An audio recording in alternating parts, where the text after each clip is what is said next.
So students, now we are going to study the characteristic features of p block element. Characteristic features, characteristic properties, जो in general physical properties, जो in general चाहे आप 15 group element पढ़ें या 16 या 17 या 18, सब में more or less फॉलो होता है. तो इसलिए थोड़ा सा आप जान लें ताकि हमें फिर आसान हो आगे जब हम ग्रुप्स को स्पेसिफिकली ग्रुप्स को पढ़ें तो it will be easier for us to understand. Number one is atomic and ionic radius. जब आप पी ब्लॉक एलिमेंट में किसी भी पर्टिकुलर ब्लॉक में जैसे ग्रुप 15 है ऊपर से नीचे जाते हैं तो क्या आप देखते हैं कि atomic radius increases. Atomic radius because number of shells is increasing. Number of shells is increasing, nuclear charge also increases, but the effect due to increase in the number of shells, that you can say counterbalances the effect due to increased nuclear charge. That is why the size increases as we move down the group, किसी भी group में. और अगर आप left to right अगर आप जाएंगे तो आप देखिएगा कि left to right if you move then atomic radius decreases because the number of shells is not increasing. The screening effect remains constant, but the nuclear charge is increasing continuously. So as a result, effective nuclear pull will increase, and so the atom will become smaller and smaller in size. So as we move from left to right, atomic radius increases, but as we move down the atomic radius decreases in the period and atomic radius increases in the group.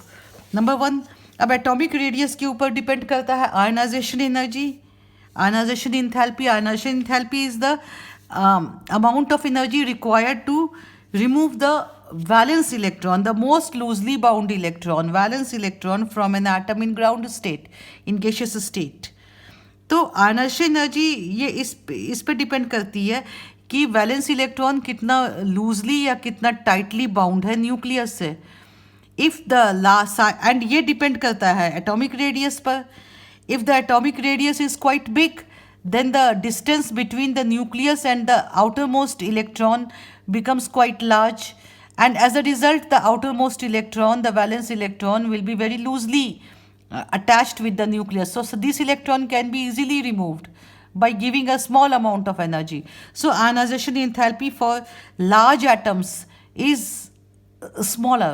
They require less amount of energy to remove the electron. But so what do we see as we move from left to right?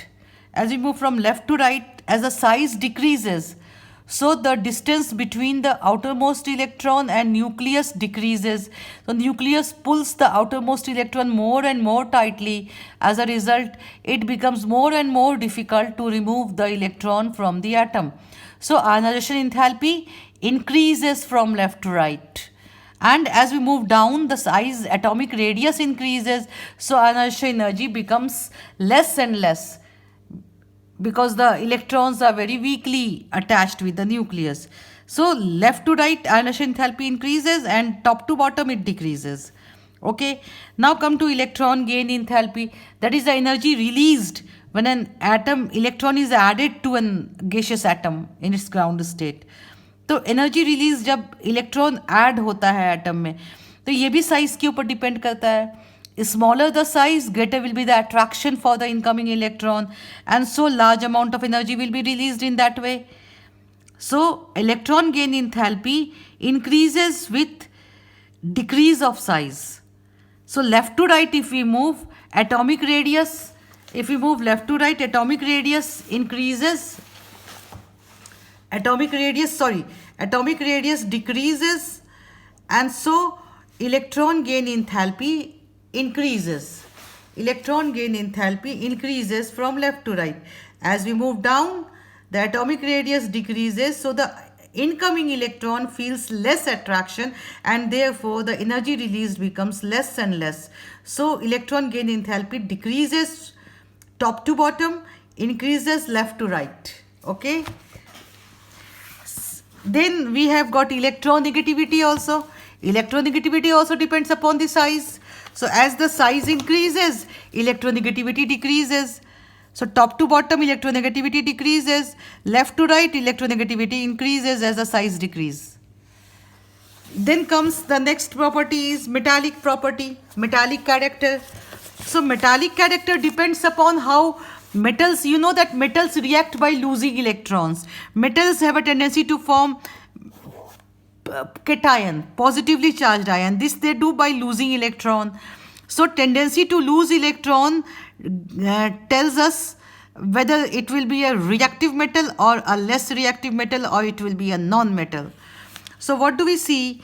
That metallic property, as we move down the group, size increases, so tendency to lose electron also increases.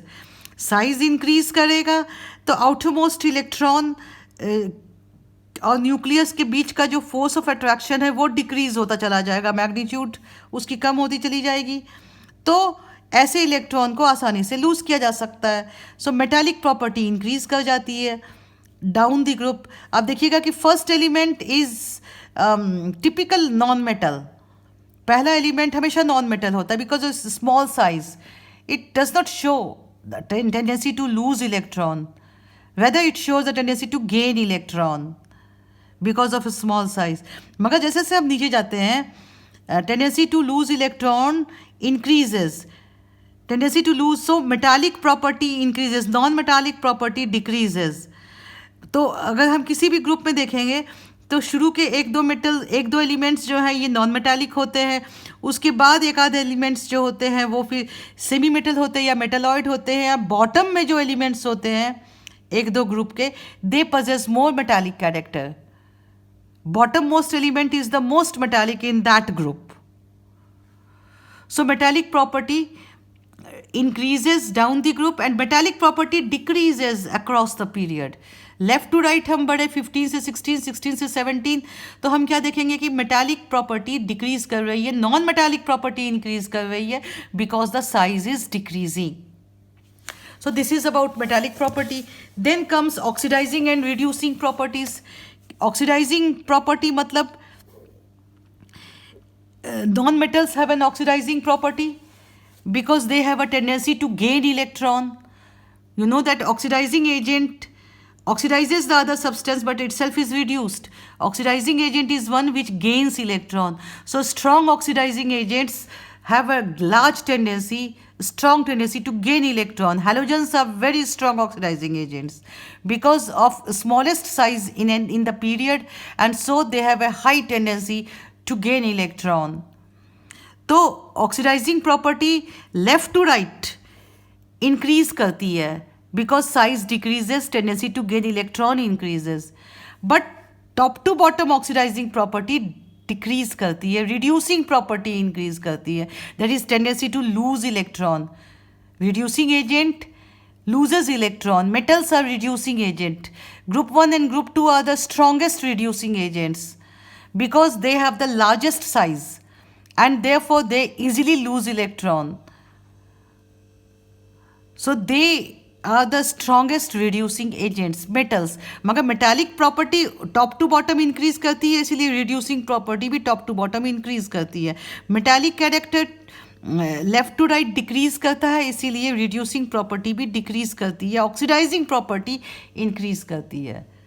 So left to right oxidising property increase करती है, reducing property decrease करती है, top to bottom reducing property increase करती है, oxidising property decrease करती है. इसे आपको जानना चाहिए. और फिर उसके बाद आ जाओ oxidation state. Oxidation state P block elements की एक खासियत है कि they show a variety of oxidation states.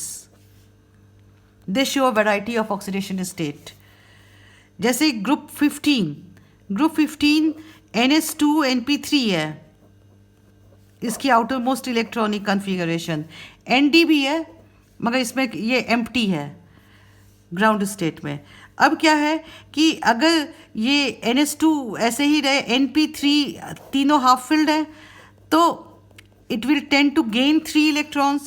So -3 तो इसकी ऑक्सीडेशन स्टेट होगी ही. अब इसके अलावा अगर ये अनपेयर हो जाए, if it combines with highly electronegative element, ये अनपेयर हो जाए, तो फिर वो जो इलेक्ट्रॉन है ये ND में चला जाएगा, 2 इलेक्ट्रॉन्स. तो इसके पास टोटल हो जाएंगे फिर 5 इलेक्ट्रॉन्स हाफ फिल्ड. तो it will show from -3 to +5. -3 to +5. So it shows a variety of oxidation state. वैसे ही ग्रुप 17 में आ जाओ, -1 तो होगा ही, NP5 है, NS2 NP5 -1 तो होगा क्योंकि एक इलेक्ट्रॉन इसे चाहिए, मगर इसके अलावा +2 +5 दैट इज 7, -1 से +7 तक इसकी ऑक्सीडेशन स्टेट्स होंगी. IF7 भी बनाता है आयोडीन, IF7 7 बॉन्ड्स बनाता है. तो ये variety of oxidation states they are shown by p block element. So this is all about general characteristics of p block element, and now we will be coming to specifically group 15 elements. Thank you.